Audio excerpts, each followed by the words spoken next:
Usual.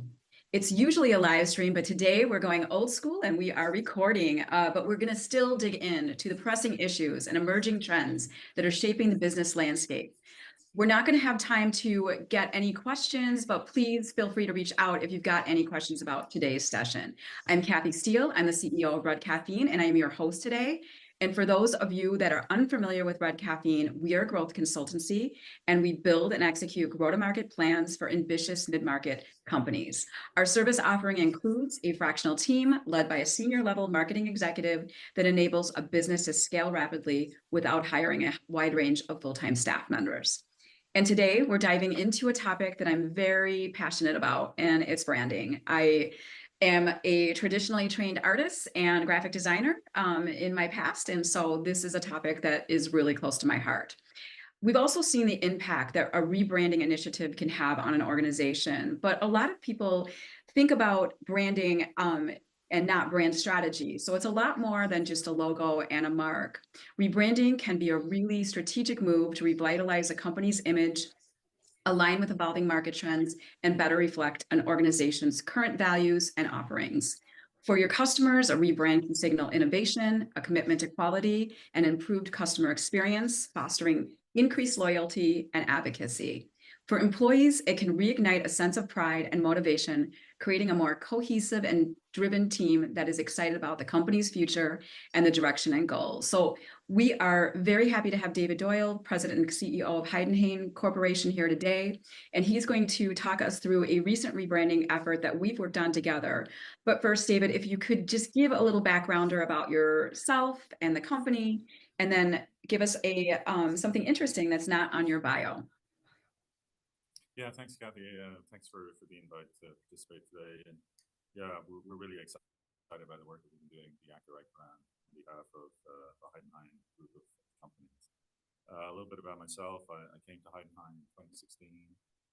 My background is predominantly in semiconductor and electronics capital equipment markets. I would say most significant in that is working in advanced metrology and inspection applications for advanced integrated circuit manufacturing applications. Predominantly with companies based here in the Bay Area. So moving to Heidenhain, the connection there really is that Heidenhain is an enabler of advanced motion control applications within capital equipment OEMs that are providing solutions into the machine tool industry, the semiconductor and electronics manufacturing industries, as well as general automation robotics. So some of the very advanced applications that we see in those fields are enabled by Heidenhain technology. Accurite is a US-based brand. We have full responsibility for engineering, development, manufacturing, marketing of the Accurite annual machine tool, digital readout, and control products, mainly for the US market, but also some international. So there's a long history between Accurite and Heidenhain, obviously, in terms of prior acquisition. We just celebrated somebody's 40th year with a company that has been involved in Accurite, as well as Analam prior to that, which was a similar type of technology platform we acquired. That's not on the resume or on the bio. Two things I would say on the personal side, given what's been happening in Paris in the last few weeks with the Olympics.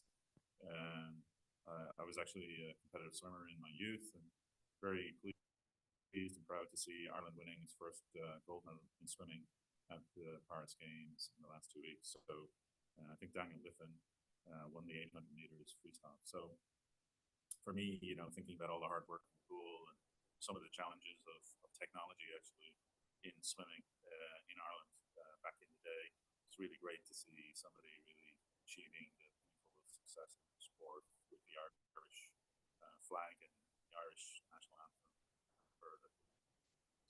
The other, I would say, piece that is probably not as obvious in the resume that's sort of work and personal related is using the bio reference.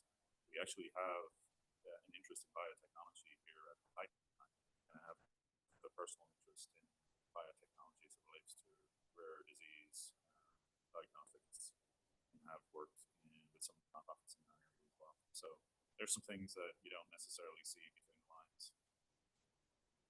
Yeah. Well, David, I want to mention that we're just still having a little tiny trouble with your volume. So if you could just speak up a little bit, I appreciate you sharing some of the Sure. history of yourself and the business, and congratulations to your home country on the big win. And I know you're an incredible golfer, so really interesting that you're also a great swimmer.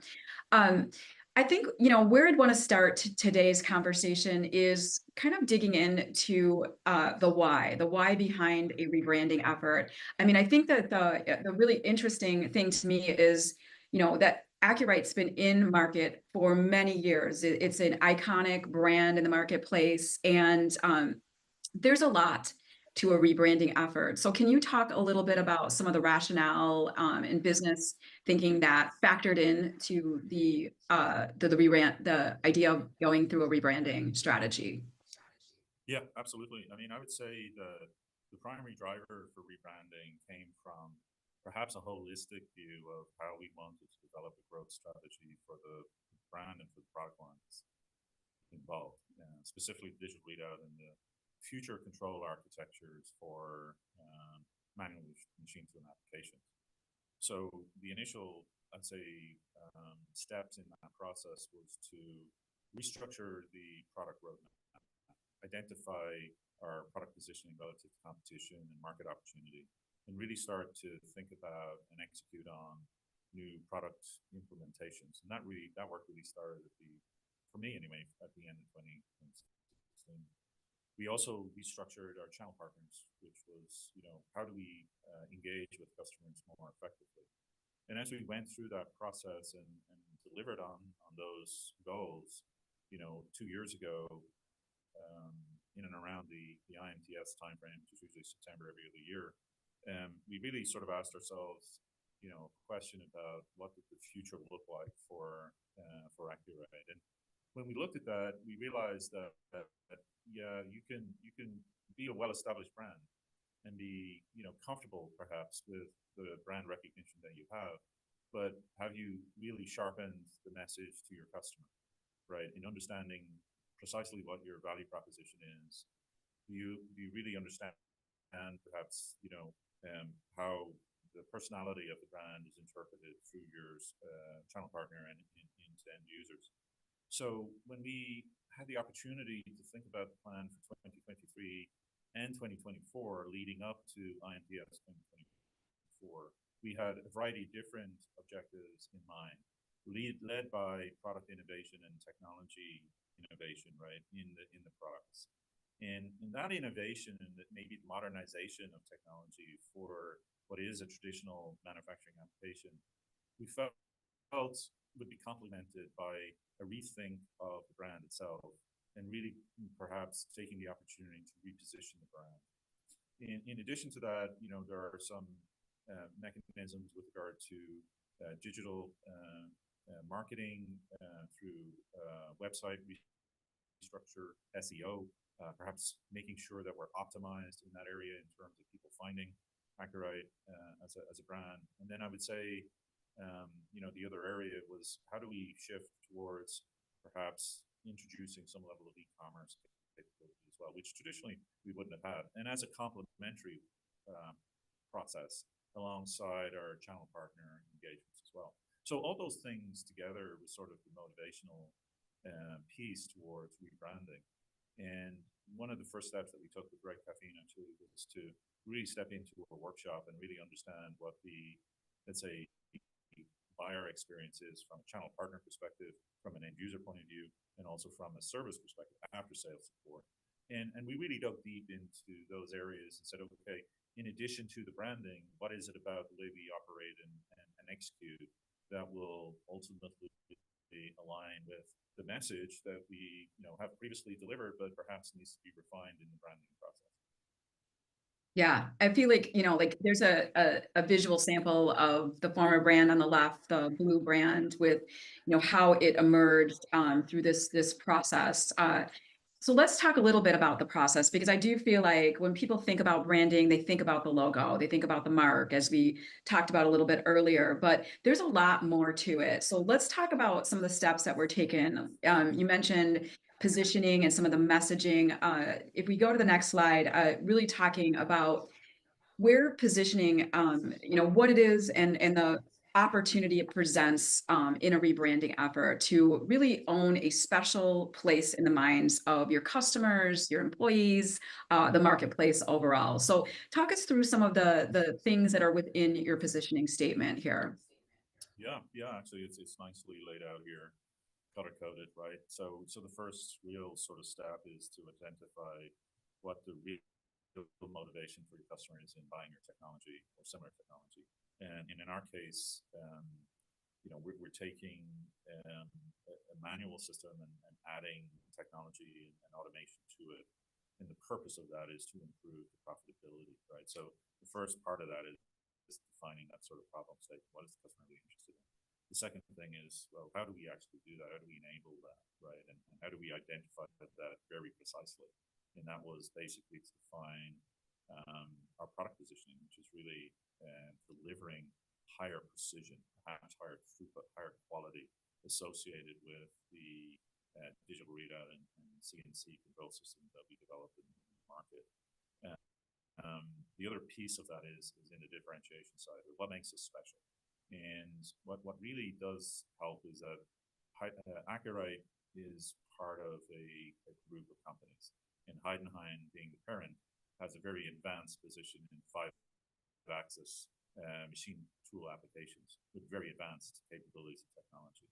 And we leverage that know-how. We leverage the hardware and software capabilities that come from the parent in the Accurite technology. So with that high power and depth of engineering and manufacturing capability that Heidenhain has, we've been able to sort of leapfrog in some ways technology innovation with this sort of next step of growth objective for Accurate. And we'll talk about that maybe later in the discussion. The last piece is ultimately, how does that translate into the, customer value statement? So what are they getting out of investing in our technology? And that is defined in the green section here, which talks to efficiency, quality, and ultimately satisfaction. So that's sort of where, we sort of came from, is how do we break things down into a way that we can build it back up into a more coherent, more specific value proposition statement that can be easily digested and resonates very well with the end user of the technology. And ultimately, there's further things, right? When you look at the mark, there's a color scheme, there's a design within the mark, and the intention there is to look at, who are we trying to address and how are we trying to address in our market. And we are really enabling folks who are creative and who are in an environment that can be complex, and they're trying to solve problems. So they are creative thinkers, and that's one of the sort of key archetypes that we targeted, right? And said, well, okay, is that truly who we're selling to? And then the second piece is, how do we want to engage with our customer base? And we came up with a concept around, a very collaborative posture that we take with our customers in terms of addressing applications needs and developing solutions. And that's where the brand name extension came, right? We went from Accurate to Accurate Solutions. And there's certain differentiation there as well to help us in the digital marketing side too. So those things combined ultimately came to a change in the name, in addition of a tagline, driving precision. And then the last piece was, what is unique about the mark, or the identifier, the trademark of the brand name, and also in the design of the mark itself. So there's a lot of energy invested collectively to come up with that design and refine it such that it conveys a high technology component to our product, conveys the personality of the brand, and then the value proposition of the brand is incorporated into the name and the mark.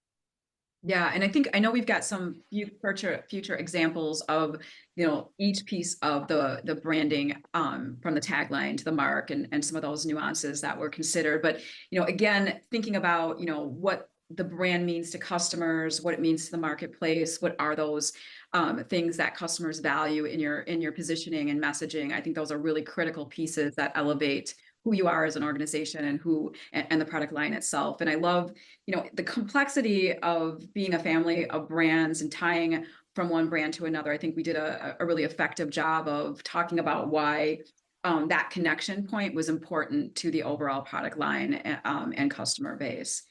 Uh, Moving into some of the other things that were more like building tactics of the process, we went through a lot of work in terms of identifying with a brand archetype that, for those people that really have never been through an archetyping process, it is creating that human connection to your brand. And if you think about brands overall, as you can see in this visual, uh, there's a lot of iconic brands represented here, but each of those brands is tied to a persona or a brand archetype. And, I think if you think about Harley Davidson and the Rebel, I mean, that is completely crystal clear in that brand and their marketing and their product. So, using that brand archetyping process for the Accurite brand, you came up with two types of archetypes that were complementary for the brand exercise. Can you talk a little bit about the archetyping process and why you landed on the caregiver and the everyman? Yeah, often there's sort of difference of opinions in terms of, within a team, for instance, in terms of different people's roles of, how they perceive themselves, right, and perceive the role of the brand and in the industry. For us, we focused on perhaps the value proposition piece of it, what we were bringing to the table and why. Why is it important, and to who is it important to? And so you have two pieces of that, right? You have the person who's working with material, right? Who's actually taking the CAD design, perhaps, and realizing part in a material and using a manual machine tool to do that.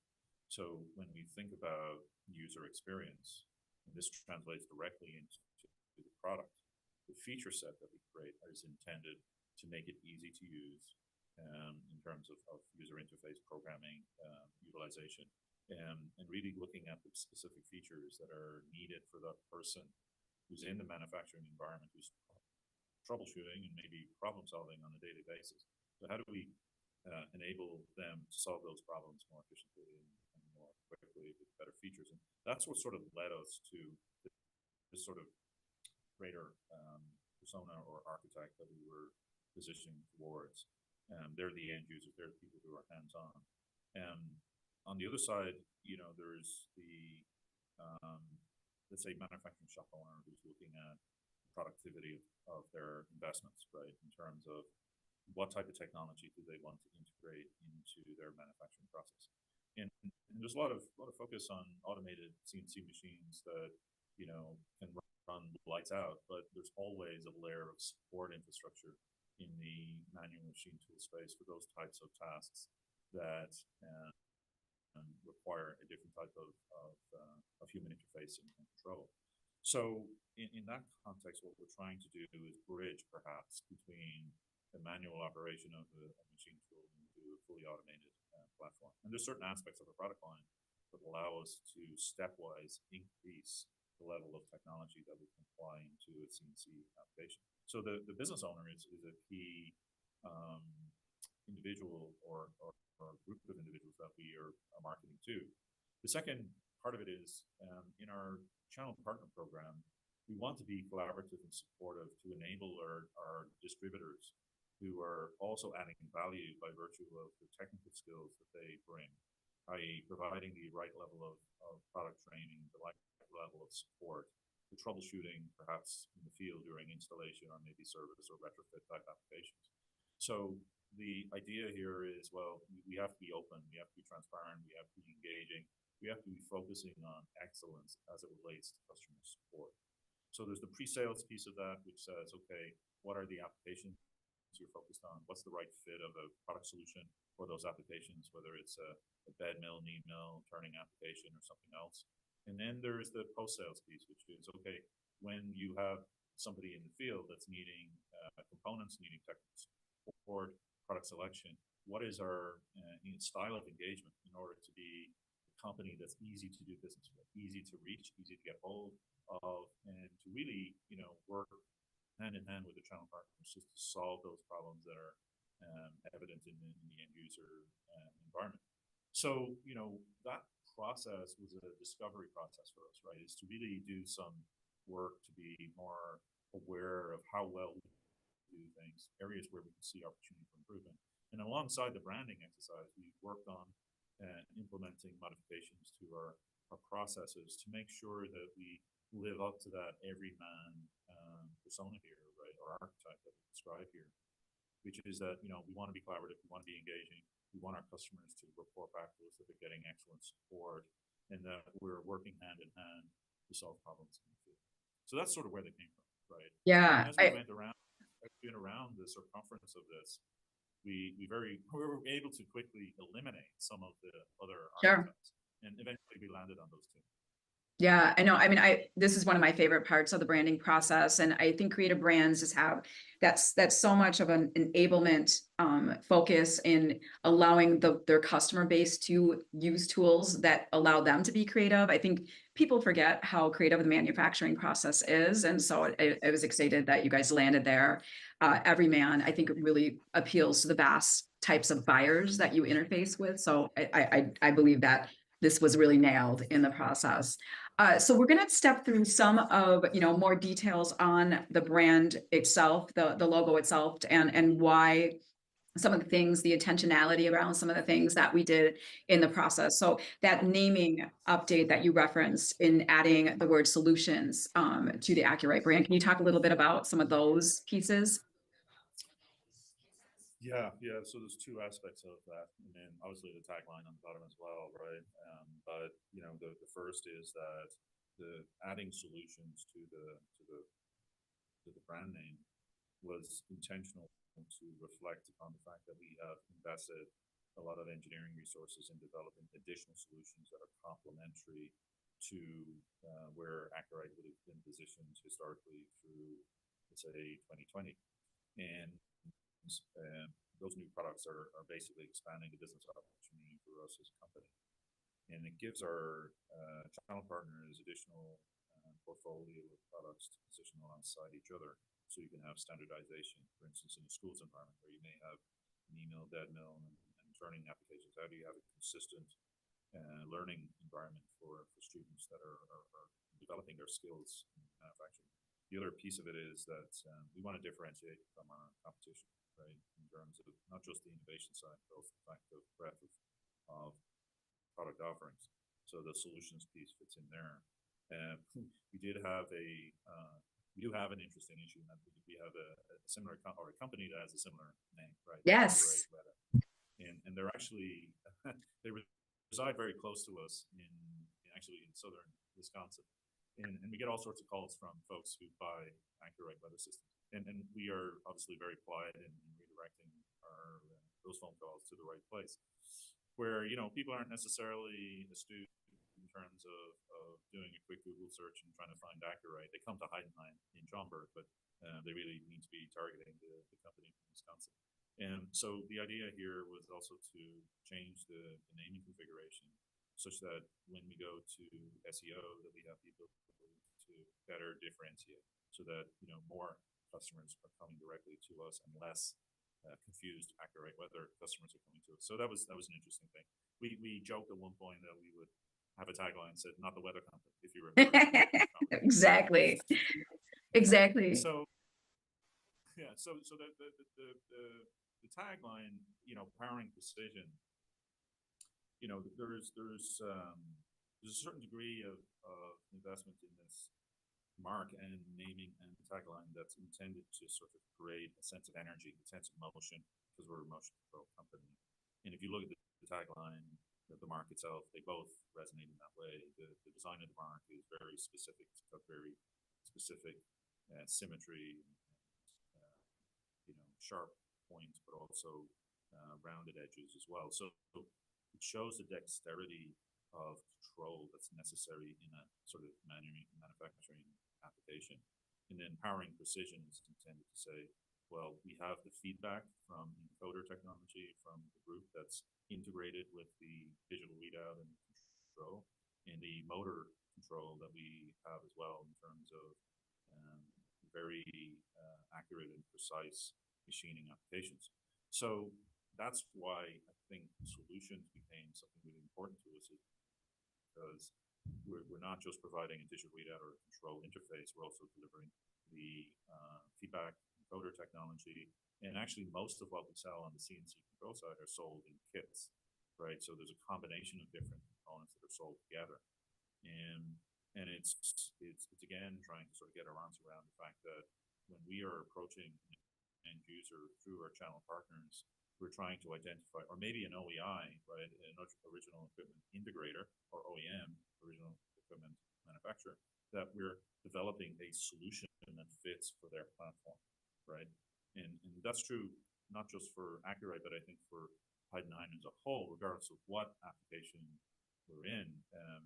We take that approach of trying to understand the customer's problem statement or environment, and then developing the right solution that will deliver the right value for that particular application, and right sizing the technology, but also right sizing the integration steps that are necessary for that. So that's sort of where the naming, the tagline thing. Yeah, yeah. And I mean, I think it's so interesting to kind of even just circle back to the business case. Now, while it's funny to be, confused with another business, I think that it does take time away from your core offering. And so, making sure that I think we uncovered a lot of that in the SEO and early research process, and we're able to make some recommendations that would help streamline the sales process. When somebody's coming to you, they're actually coming for an Accurite Solutions product. So I think this is, really tying the rebranding effort to some things that were centered on in the research process that came in advance of actually getting into the actual mark and rebrand itself. So in the next slide, I think we do showcase a little bit about some of the rationale around the mark and why we went in this direction. So, talk a little bit about, where we landed in terms of the actual mark itself. Yeah, so the mark incorporates a feature that is intended to reflect, the first letter of the brand name Accurate. And as I said earlier, the design within the mark incorporates, colors that represent in the archetype analysis the creator and the everyman, and the blend of those two, right? As I said earlier, the specific features within the brand create a sense of energy, but also a sense of accuracy and precision, just by Right. the nature of the design of the individuals themselves. Modernity is something that is important to us. The more recent product development activity that we've been involved in has been taking what is perhaps a more traditional sort of system interface and integrate it in a more modern way. So for instance, on the digital readout, in addition to the integrated products, which is console, which we may show in a little bit, and we also have the technology now on an iPad, right? So we took the software platform and created an application. And the rationale for that, and the modernity piece of it, which ties to the branding, is that we really wanted to take the technology and appeal to the next generation of manufacturing workforce who are coming through, who are used to an educational environment where a lot of material is on a tablet, that they have the ability to have training materials, but also the application that can be connected to a variety of different types of systems with the right hardware configuration, of course, on those systems in the technical school environment. And one sort of aspirational goal was to say, well, if we invest in a tablet with this software license and give you the training tools and give you the supporting applications for 3D CAD design and manipulation, ultimately, can you take that repository of information capability into the manufacturing environment, out of the school into the manufacturing environment? And in that case, there's a certain degree of adoption that's necessary on the industrial side, where you have an iPad configuration, much like you have utility workers who are, Right. calling and taking data and using a tablet as a platform for that. And we're doing sort of same type of thing.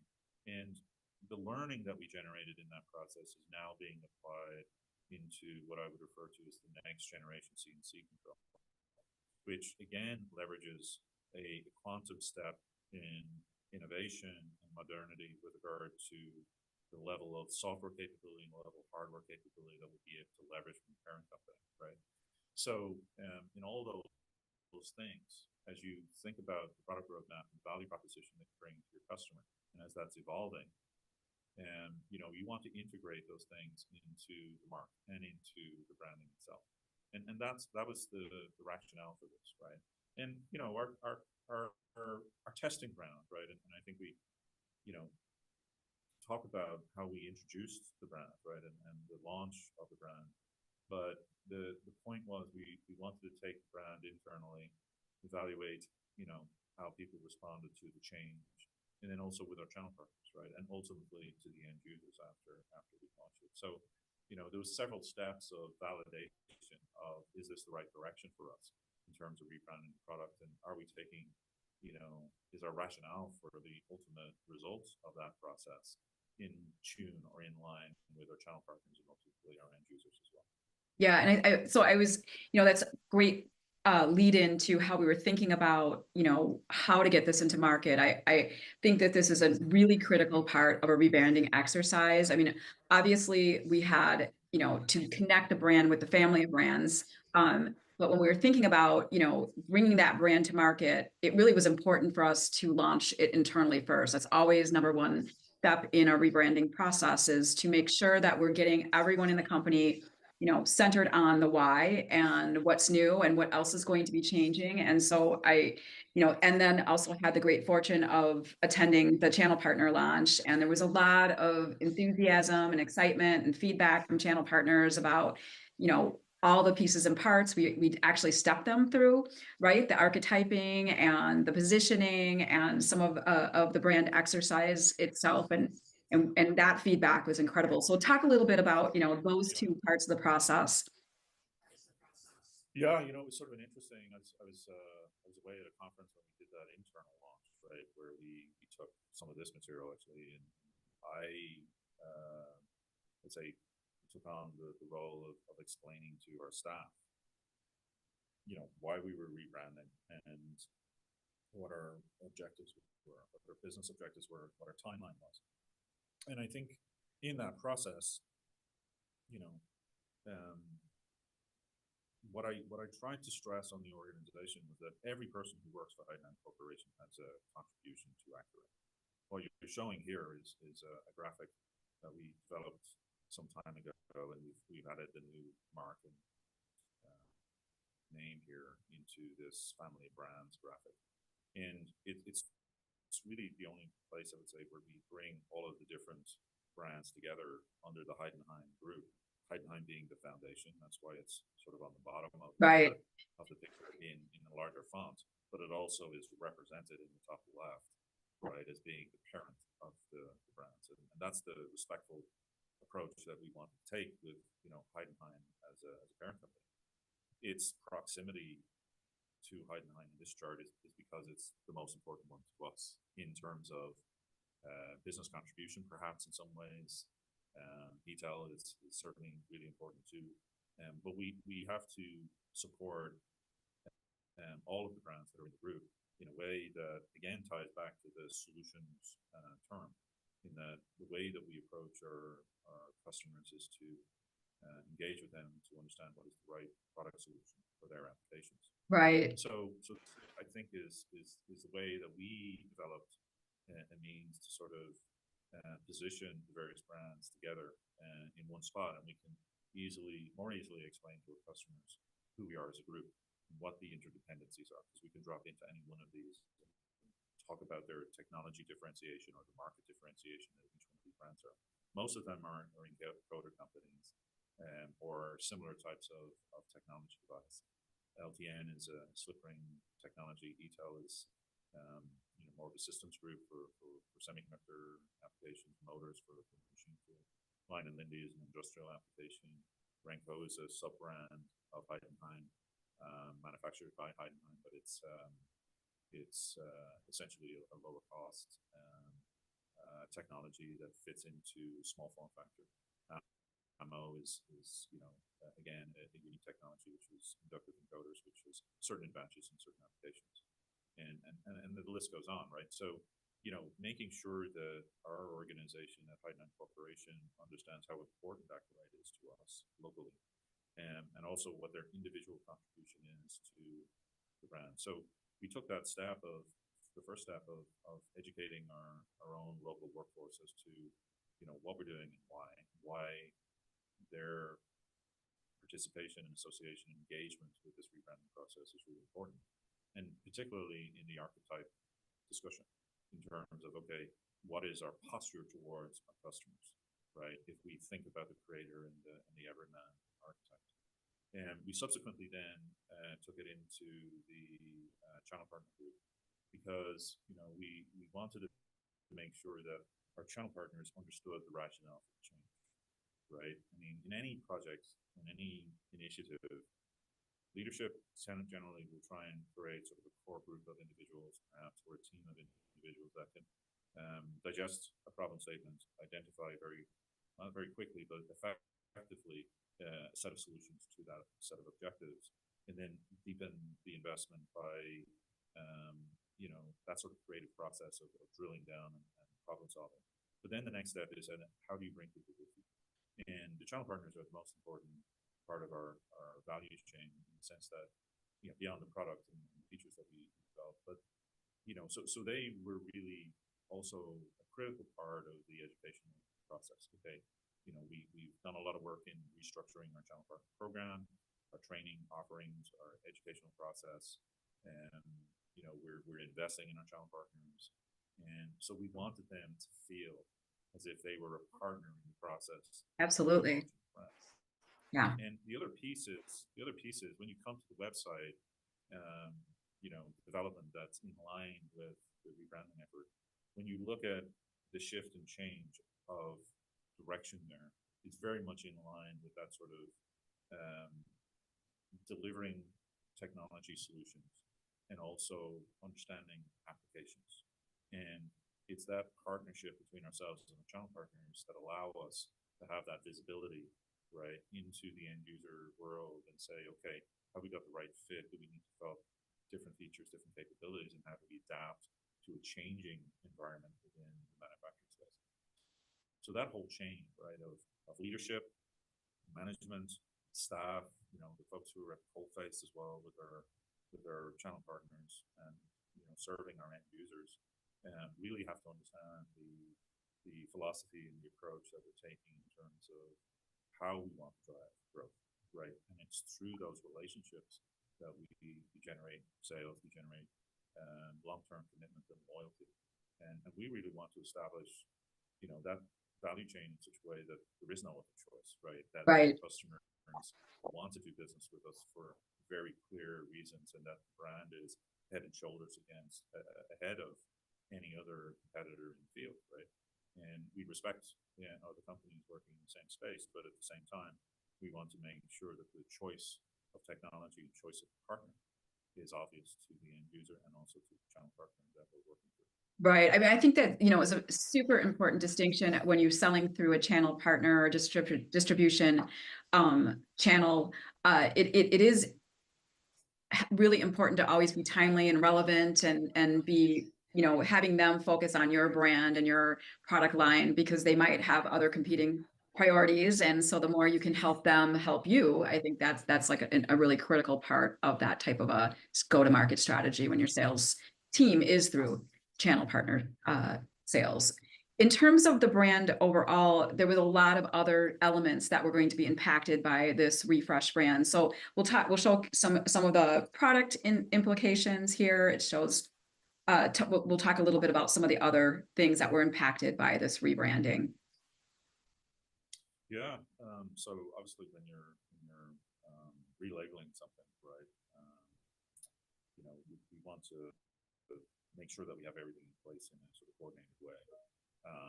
So what we did was we targeted a timeline for introduction of the brand, the end of July of 2024, anticipating that we would be engaging with customers at IMTS in September. Right. So we wanted a runway right ahead of time. On the product side, as you're showing here, the primary change is going to be colors that we use in the interface of the screen itself, which are also being modified, and then the mark itself in the top left of the console. And operationally, we want to make sure that we minimize any of the rework or waste associated with moving from one brand identity to another, and then making sure that our customers, are understanding where we are in that process, right, as we move through that transition. So essentially, what we did was we forewarned our channel partners of what we were doing, right? We educated them, involved them in that process. We targeted IMTS as to when we would be going live with products, right, in this new branding format. But we also wanted to have a little bit of a runway where our end user community could see what we're doing. And that's what we did by perhaps an earlier digital launch, right? And that's what happened. And then, of course, with our staff, we've been, sort of making it abundantly aware that for them that we're at this point in the product launch, and they've been sort of seeing some of the collateral that we've been generating as well, and some of the things that Red Caffeine have been doing to support us in swag and gifts, including cookies that you guys sent last week. Oh, yeah. Even edible branding.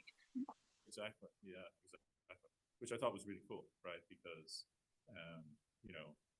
feeding the troops, I guess, and the treats that you sort of surprise people with are helpful to get that level of engagement and understanding of, okay, we're here. Yeah, I feel like, sometimes it's not really thought through. There was a lot of things that this was going to impact. And so, developing that roadmap, developing, a list of all the assets that it would impact. I think on the next slide, we just showcase some of the other things that have been refreshed throughout this rebranding process. And then, lastly, we just most recently relaunched the website with the new branding. So talk a little bit about the website, some of the new features and enhancements in terms of your channel partner locator, some of the features that were added in. This is huge. Yeah, this is huge, for us in that, the buying behavior has certainly changed over the years, and a lot of interested parties are doing internet research in terms of who are the players in any given market. And what we wanted to translate was obviously the overall look and feel of the new brand itself, the mark integration. But I think what's more important than that is the content of the information that we're sharing. There's a lot of deep technical content, of course, on the products that's available through the website, and that's been translated very well. I think what sets us apart is the emphasis on the use cases and the case studies, and we really see the value of that. And you see that both in the web in interface, but also in social media, where when we post success stories that have a human component, or maybe they're an interesting, unique application of the product, you get a lot of engagement from people. Yeah. Right. If it's a straightforward plan, technical post, folks are interested, but what they are really interested in is the impact that the technology is having. And it's not always the technical content that people necessarily resonate with. It's more the human story as it relates to how the technology is used. One area that was a very strong focus for us was, the channel partner locator capability. And this is something that we feel strongly about, not just on the website, but also when we come to introduce an e-commerce solutions, that our goal is to be able to provide easy access to buying equipment and technology from accurate solutions. And our channel partners are part of that process. So what we're doing is we've streamlined our channel partners, right? And we're trying to give them the tools that will make it easier for them to purchase equipment from us, either for inventory purposes or for immediate end user applications. on the other side, when we have customers coming to us and finding us and looking for somebody to reach out to, either they can come directly to us and we will, engage with them on their applications questions. But whether it's a human on the end of the phone, right, or a Teams meeting, or whether it's a channel partner in the field that's working on behalf, we have the means to be able to move the conversation towards the channel partners, where you may have a local expert who can go on site, who can look at their application in real terms and provide support to them in terms of evaluating the right type of solution that is necessary for their application, and then ultimately be the conduit by which the product is delivered and ultimately protect and support. So that locator piece is really important to us. And, there's some caveats there, right? We don't highlight our OEI partners there because they're perhaps more on the equipment integration side and selling complete solutions, whereas our channel partners, distributors, are selling the components and kits directly to end users. And then the other piece is that we're very conscious of the relationship that we have with channel partners that are exclusive to us, right? And that loyalty that exists within the channel partner value chain. So we try and be respectful in all of those areas and make sure at the end of the day that the end user is getting the right information for them to connect with us or connect with our partners who are local to them. The other piece of it is in the e-commerce side of it, there's an opportunity perhaps where we don't have distribution coverage, that a customer that is maybe a little bit more remote can come to us and we can make a decision as to what is the best solution for them in terms of channel partner and support, and given the relationships and the coverage that we already have. So that's a sort of work in progress, and it's something that we're continually refining. I think the other piece of it is, sorry. Go ahead. I think what you were saying, really touched on some of the early work, that was done around the different buying habits. We're really trying to meet customers where they're at in their decision-making process. So they're ready to buy, introducing a channel partner to help them through that purchase. If they're really more in the research phase, it's, content that will, from their peers or user stories that are really helpful in helping them determine what the right solution is for them. I think, that's the world we live in. And then the modern approach to adding the online buying experience that is kind of future state is really where a lot of people are going, because we are trying to meet all different buying habits in this modern buying ecosystem that we're all in today. So I think, you're striking a chord and really meeting the customers where they're at. Such an everyman approach to the brand. David, I know there's a couple other things that are exciting and upcoming. Talk a little bit about what's next, what is on the forefront. Yeah. So the rebranding piece is a component of many others, right, associated with Accurate, but also associated with Heidenhain Corporation as a whole, right? It's part of the story, part of the journey that we're on. And one of the objectives for me as a business leader is to say, okay, how do we reshape our footprint and our interface with our markets? So the reason why you see the Bay Bridge in the background, right, is that I'm on the West Coast. Part of the infrastructure development work that we've been doing since I've come on board is to really look at the opportunity of high growth market segments that are driven out of innovation on the West Coast. So we've just completed I'd say the third step of scaling here on the West Coast, both in terms of personnel, but also in terms of infrastructure. And part of that has been opening a new facility, which has 12,000 square feet of space. Half of that is allocated to our staff office area, and the remainder is now a collaborative demo center. Excuse me. So what's really exciting about that is we branded that too, right?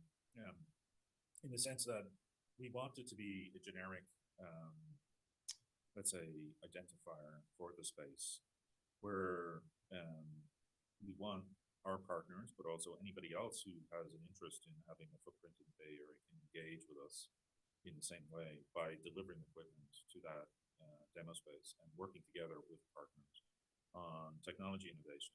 And then the other piece of it is ultimately we want to be able to create education for the next generation workforce out of this facility. So we're very excited by that.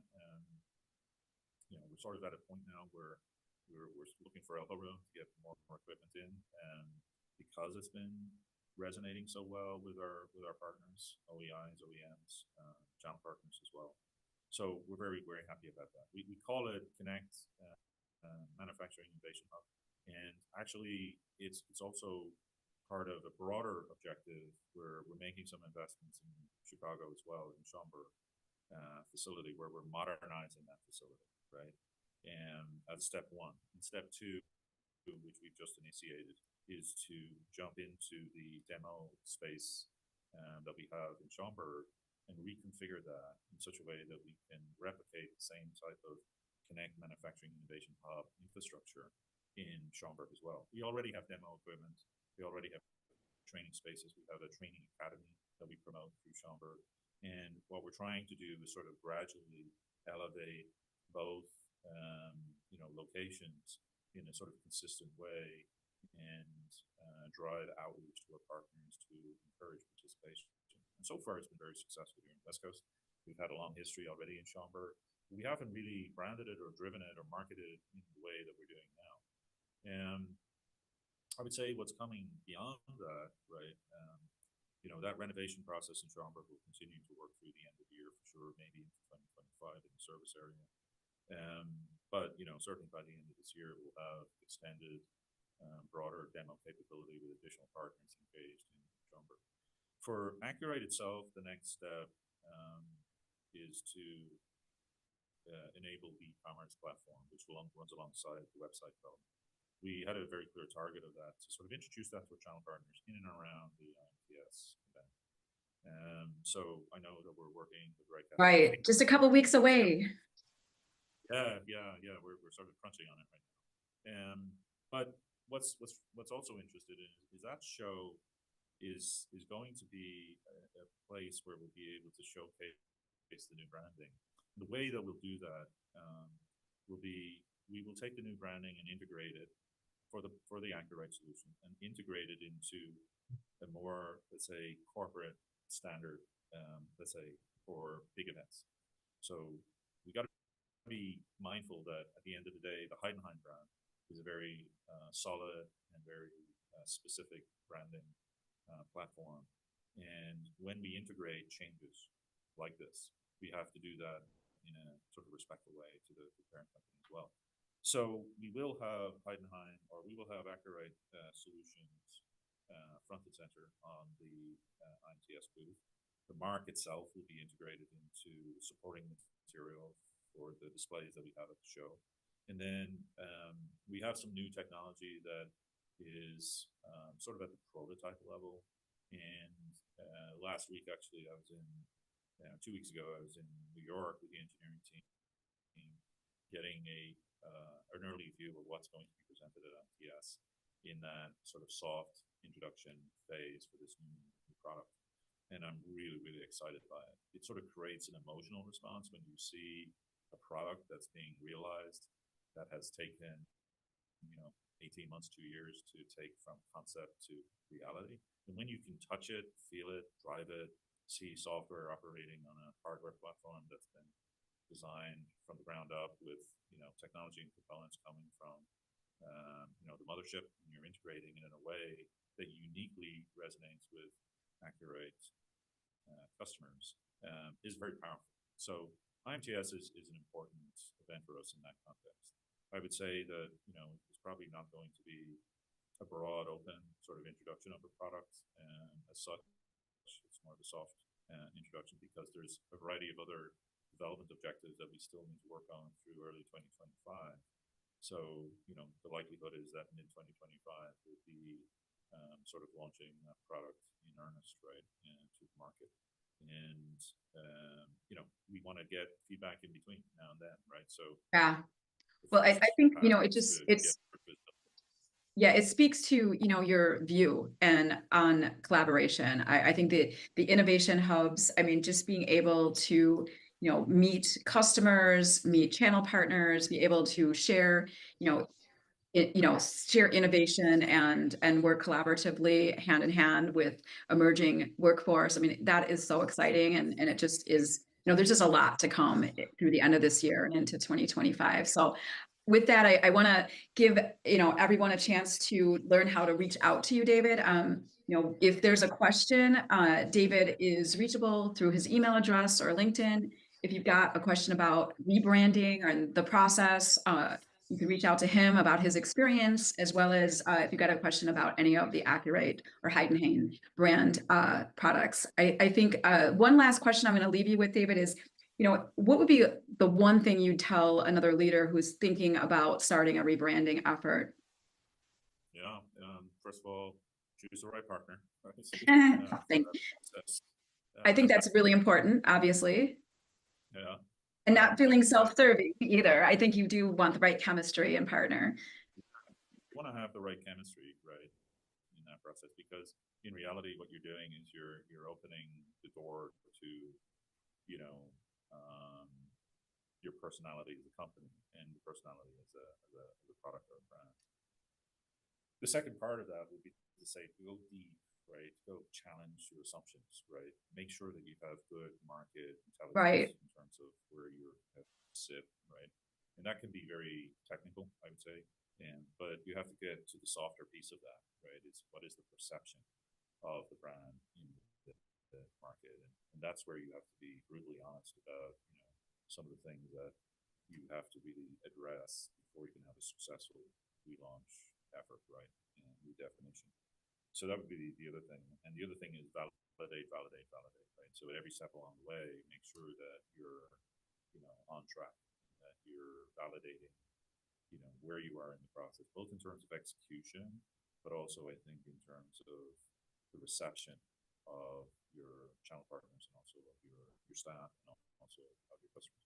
And I know that my team has done a really outstanding job of doing all of those things, right? In terms of coming up with product ideas, coming up with concepts, and realizing them, engaging with our channel partners and getting feedback. A difficult process is product naming as well, right? So, some of the future stuff that we're looking at is we're right in the midst of sort of creating that sort of product identifier. So, it's a question of being open to change, but also going deep and making sure that you, are honest in the process of evaluating where you are and where you can go to. And then it's commitment, right? It's just seeing it through all the way to the end result. And remember, we're results driven. So, the context of all of this is very much in terms of how do we grow the top line of our business, and how do we improve the bottom line in the process. So, back in 2018, we had one view of where we wanted to be. And actually, that's one of the things that we started out at the very beginning of our workshop process is, what are we defining as our goals in terms of growth? We have to understand the ebb and flow of markets. We don't control everything. So focus on what you can control. Make sure you validate, and make sure you see it all the way. Yeah, it's definitely an art and science, but it is, it should be rooted in business strategy. And I think, the collaboration was incredible on this process. So thank you so much for being with us today. I want to thank our sponsors, HR Source and M3 Learning. They really help make sure that we're providing this incredible content for the business community and leaders in that community. And I want to tell you a little quick update about our next event. I can't believe we are thinking about 2025, but we are going to be talking about B2B growth trends from automation to acquisition, and what business leaders should have on their roadmap for 2025. We're going to be joined by two Red Caffeiners who are working, with lots of different clients and leaders in the space.